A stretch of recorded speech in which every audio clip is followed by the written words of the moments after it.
Class 8-এর সমস্ত ছাত্রছাত্রীদের আজকের ভিডিওতে স্বাগত জানাই। আজকে আমরা জানবো প্রাণীকলা সম্পর্কে। প্রাণীকলা কয় প্রকারের? না প্রাণীকলা 4 প্রকারের। কি? না আবরণী কলা, যোগ কলা, পেশিকলা এবং স্নায়ুকলা। প্রথম দুটি অর্থাৎ আবরণী কলা এবং যোগ কলা আমি আগের ভিডিওতে আলোচনা করেছি। তোমরা আশা করি সবাই দেখেছো। যারা এখনো পর্যন্ত দেখোনি তারা অবশ্যই দেখে নিও। আজকে আমরা যেটা আলোচনা করব সেটি হলো পেশিকলা এবং স্নায়ুকলা নিয়ে। প্রথমটি চলো পেশিকলা। এখন জেনে নিই যে পেশিকলা কোথায় থাকে। দেহের বিভিন্ন আভ্যন্তরীণ অঙ্গ অর্থাৎ হৃৎপিণ্ড, যকৃৎ, ফুসফুস, কিডনি এই সমস্ত অঙ্গে, এছাড়াও কঙ্কাল সংলগ্ন স্থানে অর্থাৎ হাড়ের উপর যেটা লেগে থাকে সেটাই হলো পেশিকলা।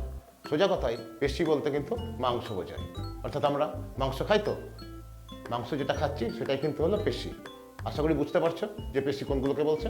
আমাদের দেহে যেখানেই মাংস আছে সেটাই হলো পেশি। এবং এই পেশিগুলো কোথায় লেগে থাকে বলো তো? না হাড়ের সঙ্গে যুক্ত অবস্থায় থাকে। ওই জন্য কঙ্কাল সংলগ্ন স্থানে থাকে এই পেশিকলা। এছাড়াও দেহের আভ্যন্তরীণ অঙ্গগুলো অর্থাৎ হৃৎপিণ্ড, কিডনি, যকৃৎ, ফুসফুস এই সমস্ত জায়গায়ও কিন্তু পেশিকলা দেখতে পাওয়া যায়। এখন চলো জেনে নিই পেশিকলা দেখতে কেমন হয়। পেশিকলা দেখতে হয় মাঝখানটা মোটা, দুপ্রান্ত সুচালো।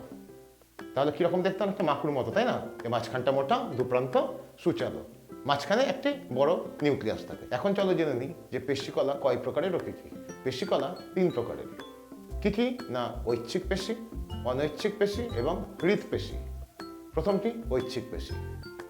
এই ধরনের পেশি আমরা ইচ্ছে মতো নাড়াতে পারি, অর্থাৎ আমাদের নিজের ইচ্ছে এগুলোকে কিন্তু আমরা সঞ্চালন করতে পারি। যেমন এই দেখো না, আমি হাত নাড়াচ্ছি, মুখ দিয়ে কথা বলছি, এগুলো কিন্তু আমরা ইচ্ছে মতো নাড়াতে পারি।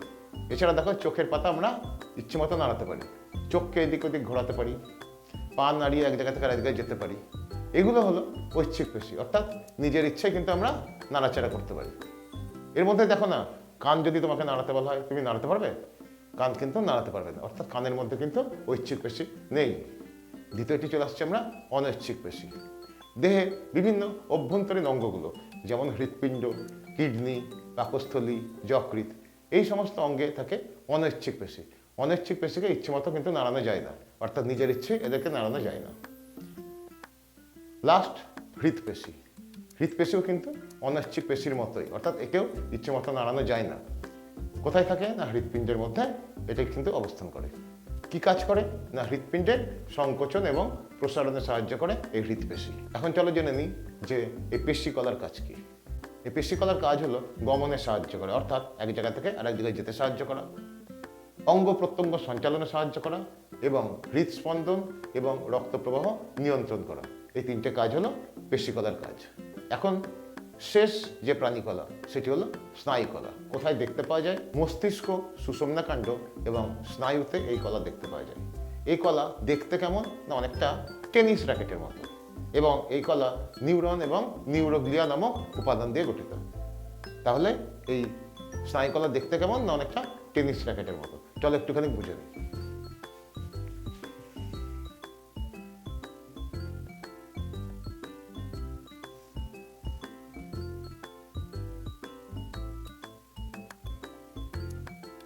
এটি হলো একটি স্নায়ুকোষ বা নিউরন। নিউরন। আমরা আগেই জেনেছি যে স্নায়ুকলা নিউরন এবং নিউরোগ্লিয়া নামক উপাদান দিয়ে গঠিত। এটি হলো তার মানে নিউরন। এখন এই নিউরন একটু আগে বললাম যে টেনিস র্যাকেটের মতো দেখতে। এই যে র্যাকেটের এই অংশটা এটাকে বলা হয় কোষ দেহ বলা হয়। কি বলা হয়? না কোষ দেহ।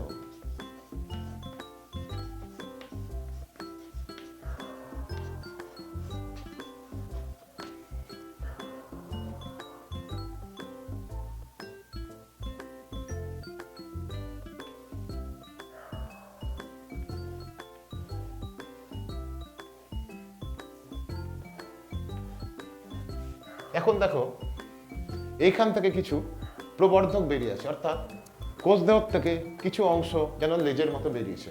এই অংশগুলোকে কি বলা হয় জানো? এই যে মোটা মতো যে জায়গাটা দেখতে পাচ্ছ, অর্থাৎ এই জায়গাটাই বলছি, দেখো একটা মোটা মতো জায়গা, এই জায়গাটাকে বলা হয় ডেনড্রন।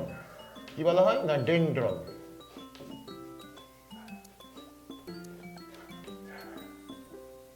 আর দেখো ডেনড্রনের ওপর থেকে কিছু আরও শাখা বেরিয়েছে, এই শাখাগুলোকে বলা হয় ডেনড্রাইট বলা হয়, ডেনড্রাইট।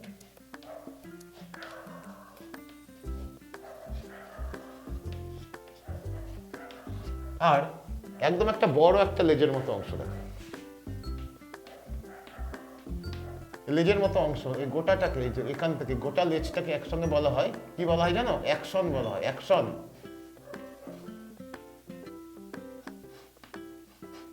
লেজের মতো অংশটাকে বলা হয় অ্যাকশন। আর একসঙ্গে অ্যাকশন, ডেনড্রাইট এবং ডেনড্রনকে একসঙ্গে বলা হয় প্রবর্ধক বলা হয়। তাহলে একটি নিউরন কি কি অংশ নিয়ে গঠিত? কোষ দেহ এবং প্রবর্ধক। এই প্রবর্ধক আবার দেখতে পাচ্ছি আমরা 3 প্রকারের, অ্যাকশন, ডেনড্রন এবং ডেনড্রাইট। তাহলে আরেকবার বলছি, নিউরন 2টি অংশ নিয়ে গঠিত, কোষ দেহ এবং প্রবর্ধক। কোষ দেহ তো আমরা দেখতে পাচ্ছি, টেনিস র্যাকেটের যে মেন জায়গাটা, নেটের মতো জায়গাটা, ওটার নাম হলো কোষ দেহ। আর বাকি যে লেজের মতো অংশগুলো বা যে অংশগুলো কোষ দেহ থেকে বেরিয়ে বাইরে আছে তাদেরকে বলা হচ্ছে প্রবর্ধক। এই প্রবর্ধক 3 প্রকারের, সবচেয়ে বড় লেজ তার নাম হলো অ্যাকশন, কোষ দেহ থেকে যে ছোট যে অংশটা বেরিয়েছে তার নাম হলো ডেনড্রন, ডেনড্রন থেকে যে প্রশাখাগুলো বেরিয়েছে বা শাখাগুলো বেরিয়েছে তাকে বলা হচ্ছে ডেনড্রাইট। এখন চলো জেনে নিই যে এই স্নায়ুকলার কাজ কি। এই স্নায়ুকলার কাজ হলো উদ্দীপনায় সাড়া প্রদানে সাহায্য করা, এছাড়াও দেহের ভেতরে ও বাইরের পরিবেশের মধ্যে সমন্বয় সাধন করা, অর্থাৎ দেহের বাইরে এবং ভেতরের মধ্যে একটা সমন্বয় সাধন করা, এটাই হলো এই স্নায়ুকলার কাজ। আসলে এই স্নায়ুকলা কি জানো? এই যে উদ্দীপনা কথাটা শুনছো, ব্যাপারটা তোমাদের কাছে খুব পরিষ্কার হয়নি। দেখো, আমাদের যদি এখানে মশা কামড়ায় তাহলে কি করি আমরা? মশার দিকে এমনি করে তাকিয়ে দেখি, তারপরে কি মারি? তা তো মারি না আমরা। মশা কামড়ালে হাতটা নিয়ে সরাসরি এমনি করে মেরে দিই। আমরা জানলাম কি করে যেখানে মশা কামড়াচ্ছে? জানলাম এইটার কারণে। আমাদের বাড়িতেও আমরা দেখতে পাই না যে ইলেকট্রিক তার দিয়ে কিন্তু ওয়্যারিং করা হয়, লাইট, ফ্যান, টিভি, বিভিন্ন জায়গায় কিন্তু তারগুলো ছড়িয়ে থাকে। এর মাধ্যমেই কিন্তু বিদ্যুৎ প্রবাহিত হয় এবং এই যন্ত্রগুলো চলে। ঠিক আমাদের দেহেও এই স্নায়ুকোষ অর্থাৎ নিউরন ইলেকট্রিক তারের মতো ছড়িয়ে আছে। মশা যখন কামড়ায় তখন যে উদ্দীপনা, সেই উদ্দীপনা এই নিউরন বয়ে মস্তিষ্কে নিয়ে যায়। মস্তিষ্ক তখন জানতে পেরে আমাদের নির্দেশ পাঠায়। কোথায় নির্দেশ পাঠায় জানো? হাতে। হাত তখন ঠিক ওই সঠিক জায়গায় গিয়ে কিন্তু মশাটিকে মেরে দেয়। হাঁটছি, হাঁটতে হাঁটতে ধরো পায়ে কাঁটা ফুটে গেল, কাঁটার সঙ্গে সঙ্গে ওখান থেকে উঠে চলে আসে। আমরা যদি না জানতে পারতাম তাহলে কিন্তু কাঁটার মধ্যে আরও পা গেঁথে যেত।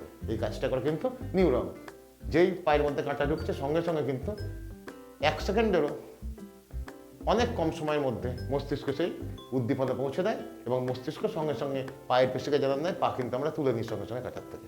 এটাই হলো এই স্নায়ুকলার কাজ। আশা করি ক্লাসটা তোমরা বুঝতে পেরেছো।